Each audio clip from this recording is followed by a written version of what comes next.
reka dusenga twubahe Imana. Senga.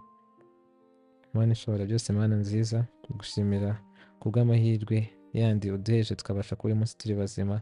Ndagushima kuri Imana ikomeye, ndagushima kuri Imana igira urukundo, ndagushima kuri Imana ishobora byose kandi uri Imana yubahiriza isezerano. Mana, ibyo watwijeje byose warabikoze, ibyo utakoze Mana ntabwo dushidikanya ko uzabikora kubera kuri Imana irinda isezerano.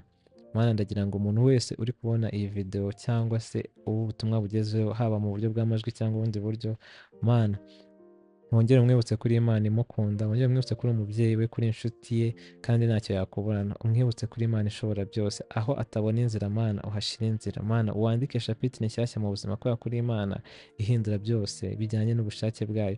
Mana, ubushake bwawe turabuzi, waratubwiye ko imigambi dufiteho ari iyo kutugirira neza.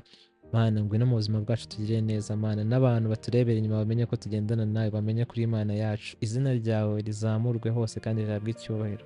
Mana, umuntu uri kukumva ino video afite umutima umenetse, healing. Mana, umuntu uri kukumva ino video arwaye, Mana umukize. Mana, umuntu ufite ikintu icyo ari cyo cyose ahangayikiye, haba umurwayi we, haba ibindi bibazo byo mu buzima, Mana utange inzira, utange ibisubizo, umwereke urukundo rwawe Mana, umwuhagirisha amaraso yawe kandi umurinde buri munsi. Uyobore intambwe ze Mana, umuyobore mu nzira ikugana igusanga.